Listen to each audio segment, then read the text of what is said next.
Well, hello everyone and welcome. I'm really excited to be joining you this evening. My name is Kathleen Edwards, and I'm a member of the board for the Toronto Council on Aging. And this is our masterclass series, Combating Ageism, Celebrating Diversity and Promoting Inclusion.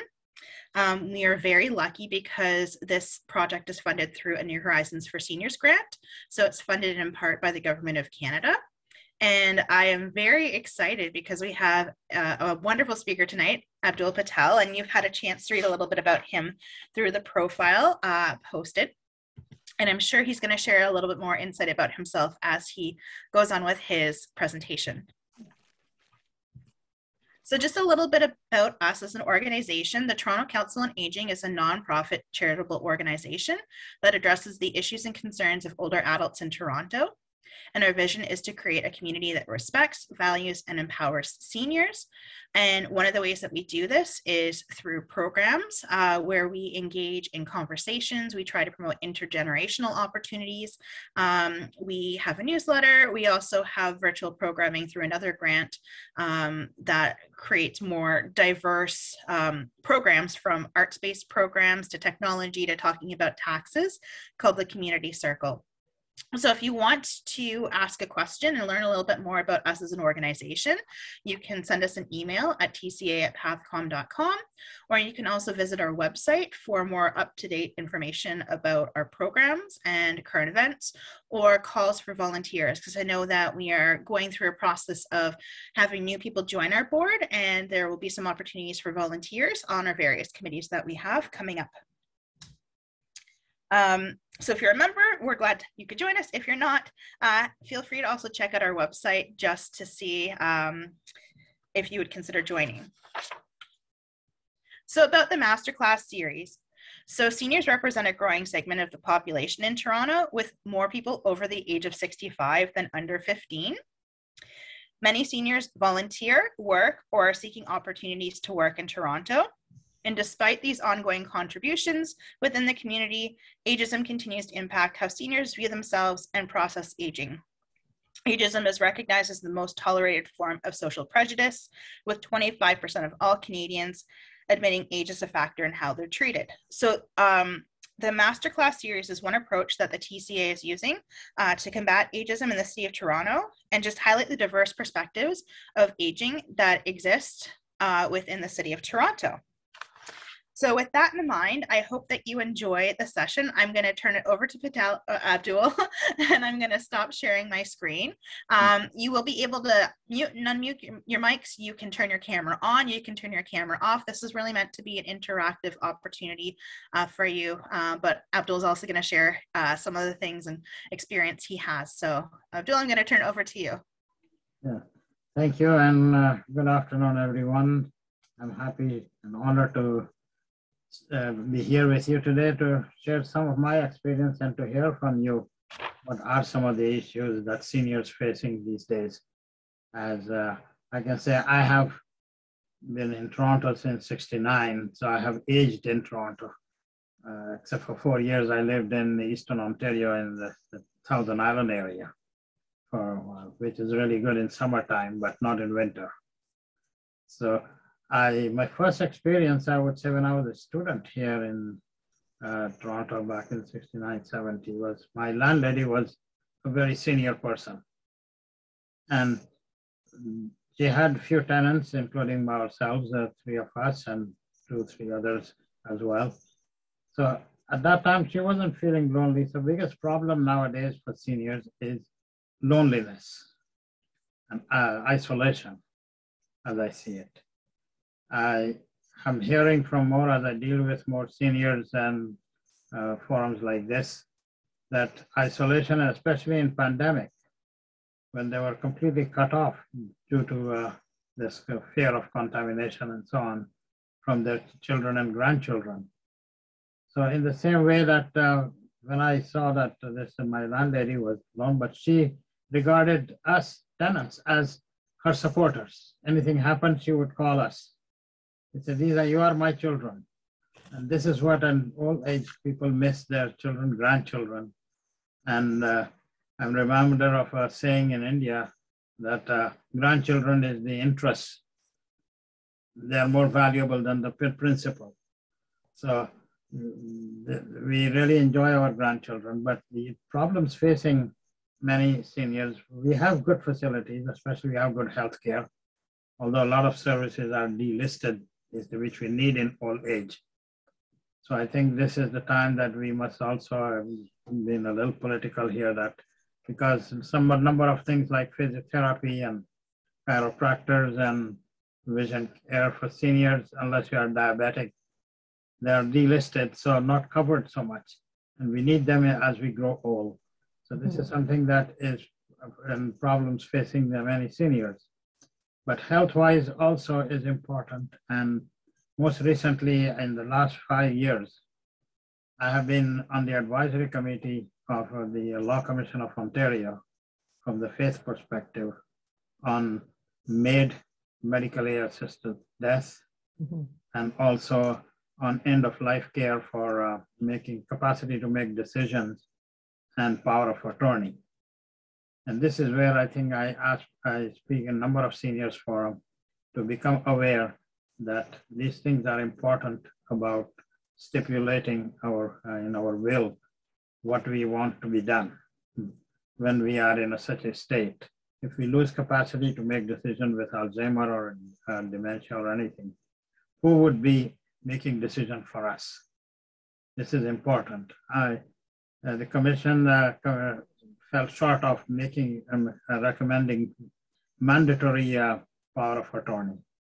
So it was not just making the will, but power of attorney is very important these days for seniors as well, for everybody, really. Because at what age, even younger people are suffering from dementia and Alzheimer, even 20 years old and so on. I've known one young man, about 20, I think he walked in the middle of winter bare feet from Toronto to Richmond Hill. And it's Alzheimer or dementia that he was suffering from. So this is important that new legislation where the commission made recommendation about medically assisted death, and that is also respecting the conscientious objectors, doctors who don't want to do it. The province needed to make some provision. Federally, there wasn't much in that area. So this is something that we also need to discuss with family members about if at any time we need MAID or so on. I know nobody wants to die and shouldn't, and people of faith would say, no, it is up to God to take our life. It's not really that we can end our life. But then there are cases where people don't want to live anymore, and this is something that is now kind of become acceptable in the community.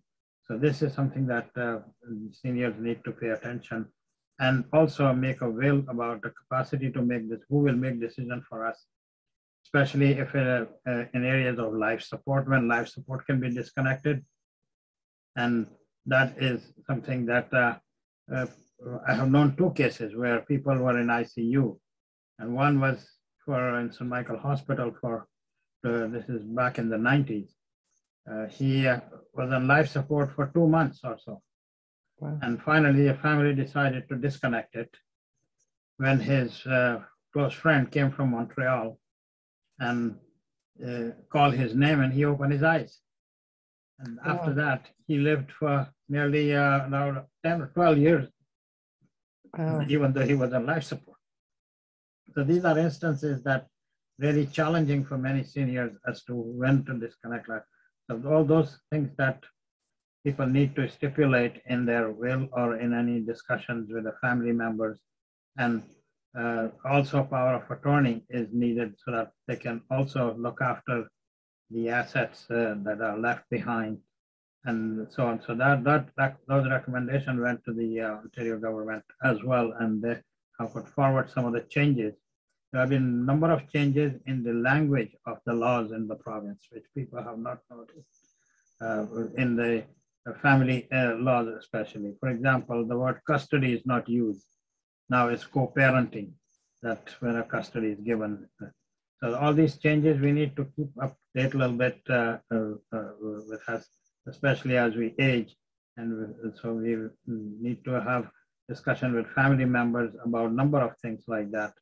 Then there is also an issue of accessibility, especially for new Canadians and others what services are available. Even people who lived in the city for many years, still they don't know what services are available, especially free services, like for vision and dental and other cares as well. So these are some of the things that we have to look out for and find out that there are organizations like this one here, Council of Aging, and others that can help. The next thing is the digital literacy that nowadays is more or less becoming a requirement because a lot of things going on computers that even this one here, we are on Zoom and people doing online ordering, people also on the phone downloading apps to access banks and other accounts and so on. So this online things is becoming more sort of easy or facilitating our needs, much something that we didn't have before.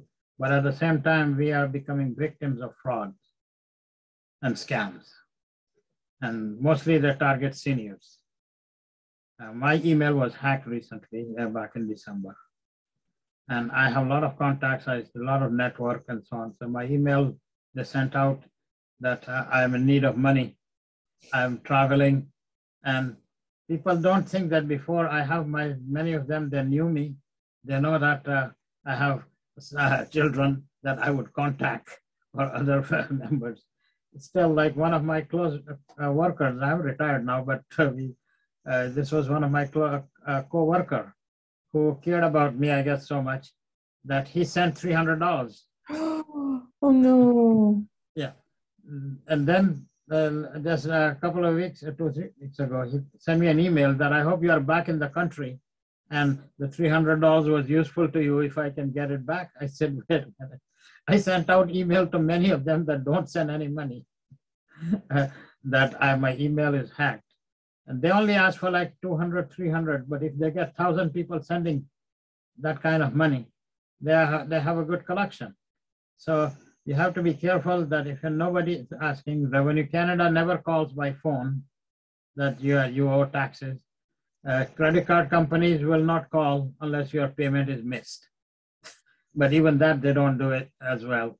Usually they send in written form. So don't fall for these phone calls that come daily to my phone as well, even though I have my phone numbers listed with CRTC that do not call list. But they are getting hold of these phone numbers, emails, and they're really scam. Many seniors have lost millions. I know, and I hear from them that they're falling victims, especially that say you should watch out for the signs. If they ask you to say, go to the Home Depot and pay this money, or go to the ATM and get the money and pay this, get gift cards, they are all scams.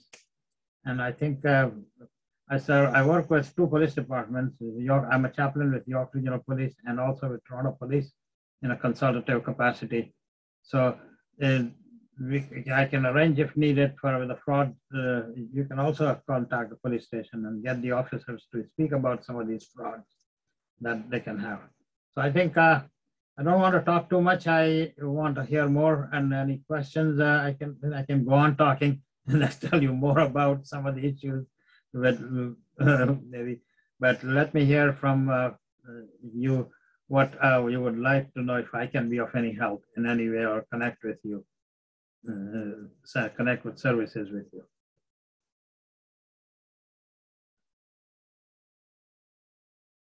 Not having a correct credit card. I spoke to Netflix and said not. Oh, yeah, I see someone has written that the credit card is not correct. They give you all kind of things, but you don't ever respond to these credit card inquiries. Yeah. Just hang up. Yeah. And those credit card companies, they will call in the morning. And I had a call, I get a call Saturday morning. Last Saturday, they called me and said, your credit card is compromised. That you need to. So wait for the credit card company to identify that. You have to find that they will identify themselves, that I'm calling from Royal Bank Visa or CIBC, MasterCard or so on. But these people don't identify themselves. They just give you a recorded message that your credit card is compromised. Yeah. Or I'm calling from Service Canada, they will say. And then you will see a Service Canada number as well. The other fraud is that your numbers will be stolen, as it happened with me. My number, for my cell number, was used by them. They could be in some other part of the world. And the cell number they used was my number to call a contractor, actually. And the contractor called me, he said, "Did you call me for anything?" I said, "I didn't call you." And it turned out to be a good business connection, actually, when he called me back. But that doesn't happen all the time, that they can use your numbers to call people. And people think that you are calling them. And so they will answer. They're getting smarter and smarter. Another way I got hacked was because I bought something online from a company, a product I wanted to try. So I bought a very small amount, $30. And the next thing I know, they were trying to put thousands on my card. And fortunately, they had a reputation and they multiplied the names. Ended up about 6 different company names were drawing on my card over and above the original purchase. But my bank recognized the name and called me and immediately fixed it, gave me back the money without even investigating. And apparently the company was that the people perpetrating the fraud were out of China. And like, that's the problem on the do not call lists, is that you can't always get them to stop calling because they're not Canadian. And that's, if they're from other parts of the world, they don't have to comply with, or they don't comply with Canadian law. Well, Canada can, CRTC can record, but they are understaffed. That's what I think. Because so many complaints come to them that they can track down. Initially, they started doing that, track in other countries and inform the police department. And that's how some of these scams have been broken and caught in India. If US FBI has done that as well. But the CRTC, I don't know, I haven't heard anyone got charged for that. Locally, yes, they can. But overseas, they find it difficult. They don't have the resources or to track them. But you have to be really careful about this parcel delivery as well.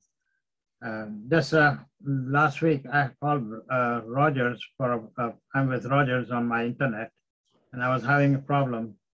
So next day, Rogers usually would send you a survey. So that how was the service about it. So a few days later, I got a survey come out to say, we are checking with customers overall, and you will get a prize, claim your prize. So one question was asked, would you recommend my Rogers to anybody? I said yes. And then say, claim your prize. And there were one prize for weight loss and another one for strength for the men. And when I click on one, they start asking for the credit card number. I said, forget it. They said it is free, but then they will say they will need $5 for the shipping. And they get your credit card number. Yeah. Yes. Yeah. I have a question concerning, I'm going to just comment a bit of what you're saying. I did get it, money taken off of my bank for, it was Prime shipping, and I don't deal with Amazon at all. And I believe it came through a third party. I had to actually call, I believe I had to call Amazon and prove to my bank that I hadn't done this. Anyhow, the bank did give me the money, and because it was not taken out of American funds, and I did get reimbursed. But because of that, I have decided I will never use Amazon. I'm terrified that I could be ripped off. That's my personal view of Amazon. But having said that, I sort of want to switch the topic because you mentioned medically assisted. Yeah. And the thing is, you can't do anything, Lynn, that's the local hospitals, hospital network in Ontario. You cannot do anything unless you have a social worker. You have to go through the social services system to get into long-term care. And I find that very kind of like a long way of getting into something that you may need, like all of a sudden I may become not able to move, and I don't know, it may happen very suddenly.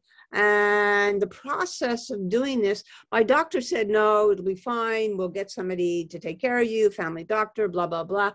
I don't understand why an individual can't just sort of register with long-term care in my area and, attempt to get into nursing homes. I find this very frustrating. Would you care to comment? I don't have a direct answer to this, but my understanding is that when law was put forward, it put forward some safeguards that people just don't want, those who want to commit suicide. That's to avoid that, they have put some safeguards in it, safety net, that you have to go through recommendations, assessment, all this by social worker, by the medical professional. No, I'm not talking about committing suicide. I'm talking about getting into a long-term care facility. Oh, getting into the long-term care. Getting into a long-term care facility is a rigmarole. You can't do it individually. You need a social worker. You need an agency to do this for you. Yeah. That's very weird. Yeah, I think that needs to change. Because David, I can speak to that because that's sort of in my area. Part of the reason is that the wait lists are very long for long-term care. And so they basically operate it as, I'm going to say, a centralized registry. And so when somebody is going to be put on a list, the person or the family are given usually sort of like select 5 places that would be acceptable. So unless it's an emergency placement in which you have to go directly from hospital, and it's the first bed that becomes available, the wait lists across the province, even though we have over 626 long-term care homes, every single one of them has a wait list. And in some cases, the wait lists, like if you look at culturally appropriate care, most of the Yehong, for instance, long-term care homes, their wait lists can be 3 years. The average length of stay in long-term care is 18 months. So it's not difficult to see that the math shows that it's a difficult thing.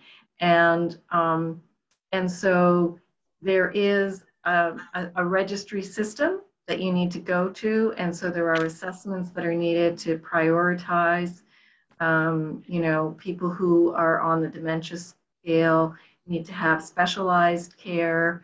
And so they need to be prioritized for access to that specific care. So it's actually a fairly complex process for management and to be able to get people into the system. And we also, you have to, and just the other, you have to have a need, like you can't be, you're unable to care for yourself and you have no one that can care for you in order to get into the system. So it's not a matter of, I feel like I'm ready. It's, there has to be a process to identify that you aren't able to care for yourself and there is no other way to get you the care that you need. Thank you. Well, I was going to say that the other thing that we have to do before we get there is we have to start fighting for the budgets for long-term care. I mean, the current government, the first thing they did when they came in is they cut everything to do with healthcare and seniors. I mean, when we needed more at the beginning, they cut it. And now the situation gets more dire. And the only thing that has helped us, oddly enough, is COVID. COVID has enabled some of the care facilities to get more, but it's short-term money. And it's unconscionable. And another thing that I was told quite a long time ago, I was caring for a man who had been in a catastrophic accident. If you do not have anyone to speak for you, in other words, if you go to the social worker yourself or to the system yourself with no one there to speak for you, you get pushed to the back of the line. You need another person to speak for you. And that's where I'm very, I'm an only child. I have absolutely no family. That's not quite true. My son is in Vancouver, but I have no one in Ontario.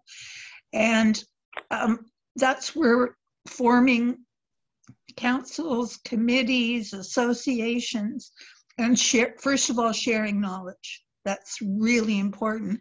But then also starting to support each other and creating a kind of a trickle down thing that the younger are supporting the older elders, if you will. That gets to be a mouthful.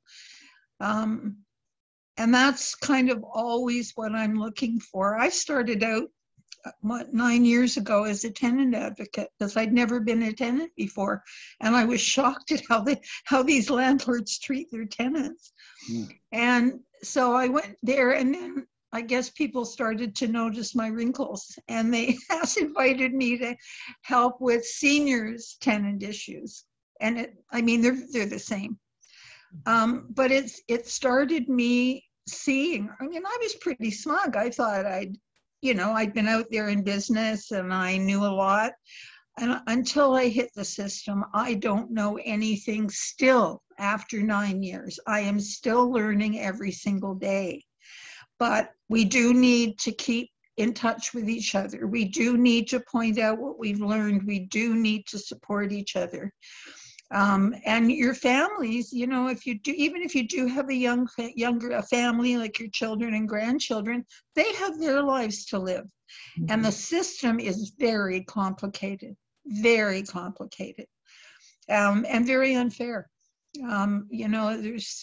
It's very often the person who is ready on death's door will push out of the way people who've been waiting for years. And everyone has acknowledged that economically speaking, it is far better to support people who want to stay at home as long as they can. They want to live gradually into support. They don't want to go into a nursing home right away. Is that happening? Is the money being put aside in care, which is much cheaper? We have people who've been living in hospitals for years. I can't remember what the figure is. It's over $1,000 a day.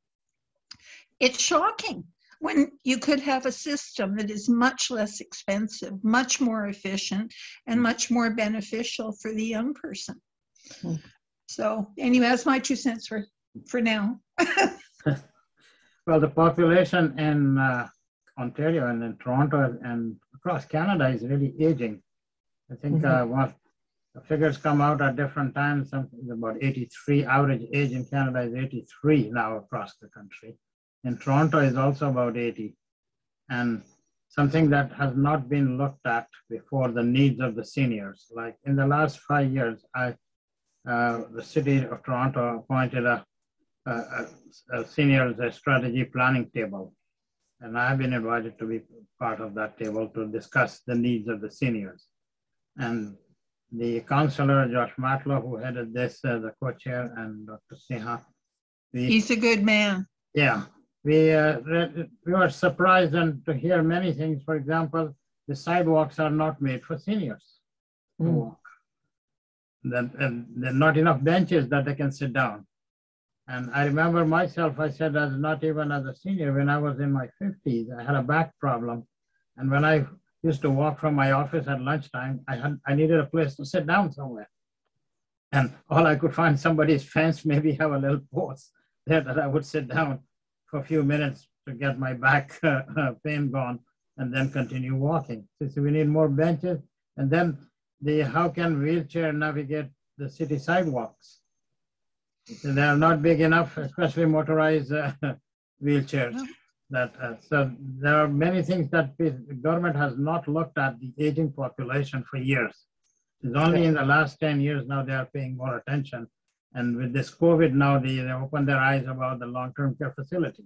But I can also say right now there is a grant available federally called Green Saver Program, that any renovation in the house, which includes access to bathroom or stairs or other furniture that you need, is eligible for a certain amount of money, up to $5,000. So it covers like major renovations, of course, windows, doors, and things like that. But that also that you need to, you have problem opening the door or even getting into the door, you need ramps by your house. You need, so that is available up to, I think, February, or you can apply. Like for windows, some windows, I have ordered windows to replace in mine, and $250 for the bigger window. The other ones in the basement, it's only $125 per window. So they have limited, but up to $5,000, which is, I mean, something better than nothing, I would say. Even attic insulation. Sure. Yeah, well, even attic insulation is covered. It stimulates the economy too. Yeah. And then Toronto Hydro also has a program, so is Enbridge, the gas company, on replacing appliances, Toronto Hydro. They replaced mine, fridge and fridge. So that also you can contact. Plus the city of Toronto has also a break for the taxes, property taxes and water rates as well, as hydro rates also. And also, like in your hydro bill and the utility bills, you can see the program. If you read it, they will tell you about Enbridge has a program also up to $5,000 for upgrading furnaces and other items. Yeah, water heater, etc.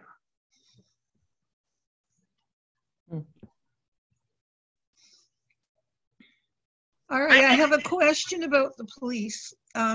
Your involvement with the commission, whatever, I can't remember what you said the name of it was. Toronto Police as well. Yeah. I ran with one of my tenants, I ran into a problem. Her other half beat her to a pulp. She had the locks changed, and our brilliant property manager gave the key to him for the new locks, not to her. So he came back and beat her up. At any rate, I'm not sure exactly what happened because I wasn't a witness, but I think she was probably quite hysterical and spoke out of turn. So they arrested her and they took her to the other side of Toronto. And I tried off and on because I really do want to follow this up to the end. It turns out she had no coat. This was in December. She was taken with no coat. She had no money, and they put her out on the street without even so much as a streetcar ticket. And she had to find her way home. She finally talked her way onto a streetcar, and fortunately it was a straight run. As far as I got with the police, the reason for doing that is there's only one women's holding cell in the whole city. And I'm thinking, how is that possible? This is Toronto. Anyway, I wanted to understand. I mean, I have spoken to this woman. She gets very excited, but I can handle her. I mean, I can calm her down and bring her down. So it brought me to the whole idea of the police supposedly getting more training in how to deal with non-criminal situations. I mean, my role in a lot of the Toronto police are not equipped to deal with a number of things, especially seniors. And in domestic violence, now they call it intimate partner violence, especially. But they should be taught to deal with people. Yeah, but now they have set up a new sort of helpline or new way to approach mental health issues. And they have done two things. One is community mediation partners. With certain problems in the neighborhood can be solved by the neighbors. So they have set up a mediation team comprised of lay people in the area that who are trained to mediate neighbors' disputes. For example, if somebody's fence is broken or somebody not cleaning up the snow or some of the minor disputes that the police don't need to get involved or the law doesn't need to make them do that. It's a community mediation project is what is being launched now. Plus, is that the name of it? How do we get in touch with them? Well, that sounds like what I'm you can just call your division and say that I need have an issue here or need to mediate this problem. So they have this set up now, and they are asking more people to be trained so that they can have more mediators. And the other thing is also mental health now. Police have been responding and in fact shooting people with mental health at times. Now they have realized that this is not the way to handle calls, and not just Toronto, but other law enforcement agencies, Peel and so on. They're also looking at this, because they have set up a roster of people, mental health counselors, and so that they can call them. They say, look, there's a mental health issue here. We need to come with us. The older you get, I find the less I'm able to handle the stress of it. So Well, mediation requires some training. You see, I had training with the University of Windsor as a mediator and negotiator. So this is police. This give a little kind of a crash course on mediation, so that the rest can be escalated further if it needs to be with a lawyer or paralegal, someone. But just minor disputes in neighborhood can be solved by neighbors themselves. If police are called, police can help them connect with this. So this is something that is new, that has just come into force a couple of months ago. And people, they're asking more people to get more training.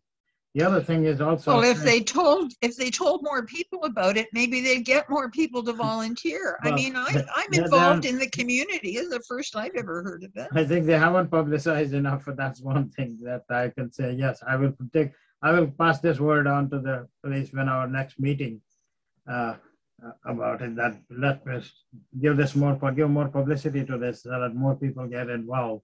The other tell them nobody at headquarters knew anything about it either. And, I mean, that's embarrassing.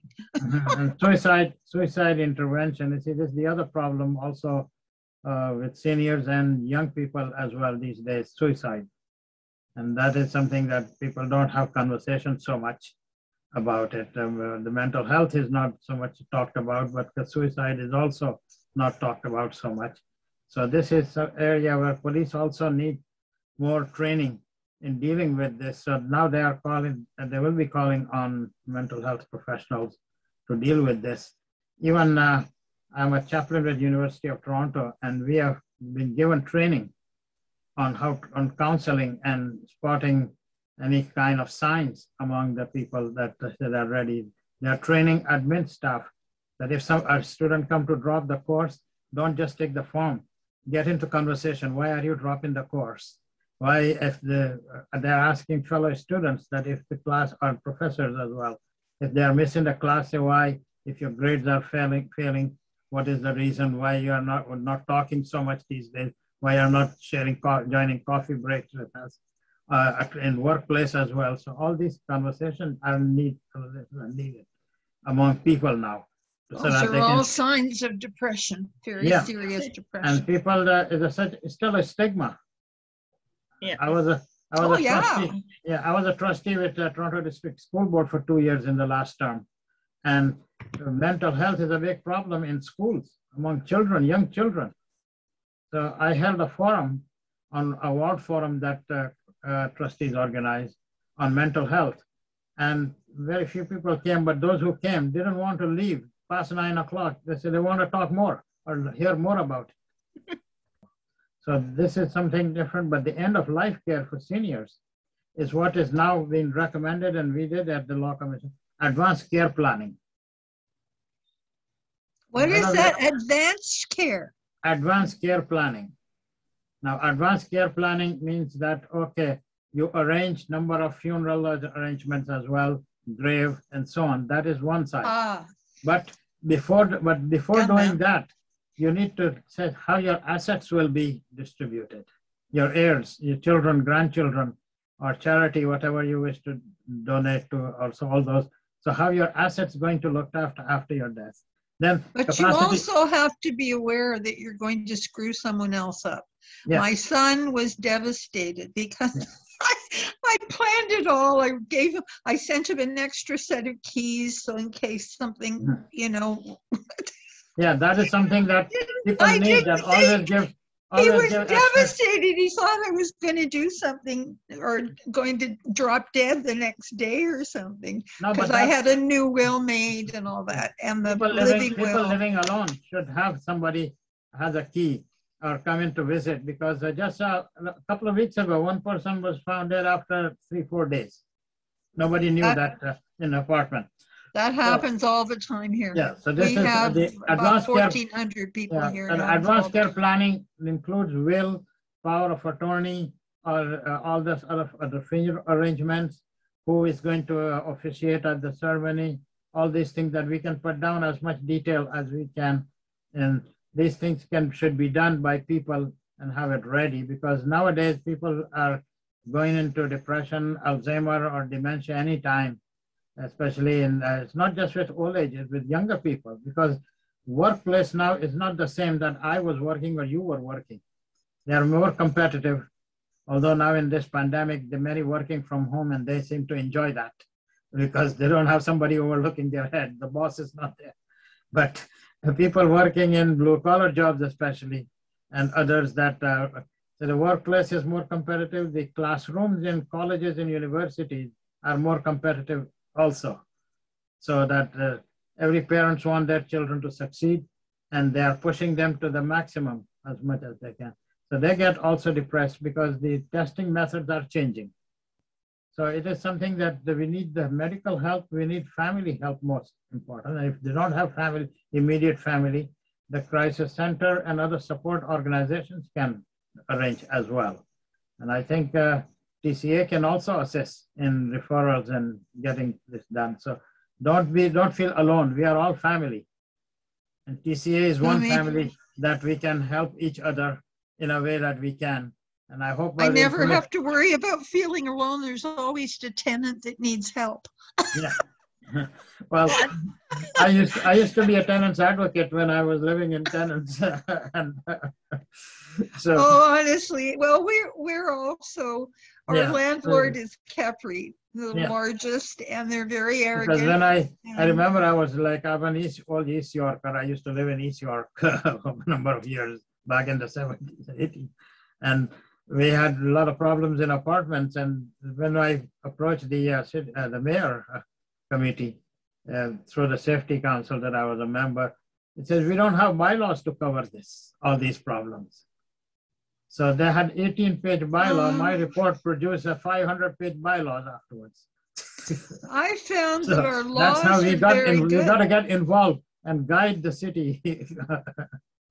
I found our laws are very good. It's the fact that they allow landlords to get away with not obeying them. Mm-hmm.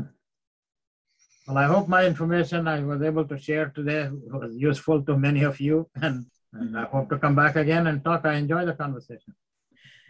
And I absolutely wanted to say, I appreciate how you talked about the importance of connection, and this very much was an opportunity for you all to connect and ask questions and, share ideas and answer each other's questions. And that is such an important thing, because we're kind of in this like standstill of, do we want to meet with other people? Can we interact? Can we not interact? What do we want to do? How are we comfortable? What are the rules? Who knows what? There's a lot of stress and anxiety that goes with it. So it's kind of nice to be able just to sit and have a conversation and feel like you might be in a coffee shop or a library and having this discussion about resources. So on behalf of the Toronto Council on Aging, I want to thank you all for joining us for this session of our masterclass series. We have another one coming up next week. So stay tuned. I'll be sending out some information through social media, through our contact list, as well as on Eventbrite. So you can join us next week for our next session. Have a wonderful evening, and thank you so much, everybody, for joining. Oh, you're welcome. Thank you. Enjoyed it thoroughly. Bye, everybody. Bye, everybody.